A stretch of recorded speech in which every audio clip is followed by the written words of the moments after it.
రైతుగా భవిష్యత్తు తరాలకు నీటిని సురక్షితంగా అందించాలంటే ప్రతి ఒక్కరిలో జల సంరక్షణపై చైతన్యం రావాలని రాష్ట్ర ఉప ముఖ్యమంత్రి పవన్ కళ్యాణ్ ఆకాంక్షించారు.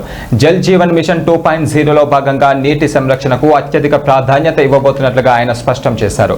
ఇక కానూలులోని భవన్లో పంచాయతీ రాజ్ అభివృద్ధి శాఖల ఆధ్వర్యంలో గ్రామీణ తాగునీటి సరఫరా వ్యవస్థలో జనవరుల స్థిరత్వం అనే అంశంపై జరిగిన వర్క్షాప్ను ఆయన లాంఛనంగా ప్రారంభించారు. ఈ సందర్భంగా ఉప ముఖ్యమంత్రి మాట్లాడారు.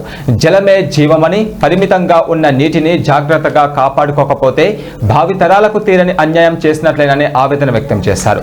గోదావరి, కృష్ణ, పెన్నా లాంటి నదులే ఆంధ్రప్రదేశ్ జీవన విధానానికి, వ్యవసాయ అభివృద్ధికి ఆధారమని గుర్తు చేశారు. ప్రస్తుతం ఉపరితల జలాలు కలుషితం కావడం, భూగర్భ జలాలు అంటడుగుపోవడం ప్రధాన సవాళ్లకు మారాయన్నారు. ఈ సమస్యను అధిగమించేందుకు సాంకేతికతను ఉపయోగించుకుంటే ప్రజల భాగస్వామ్యంపై ఏజెన్సీ ప్రాంతాల్లో వాటర్ షెడ్ల పునరుద్ధరణకు ప్రణాళికలు రచిస్తున్నట్లుగా వెల్లడించారు.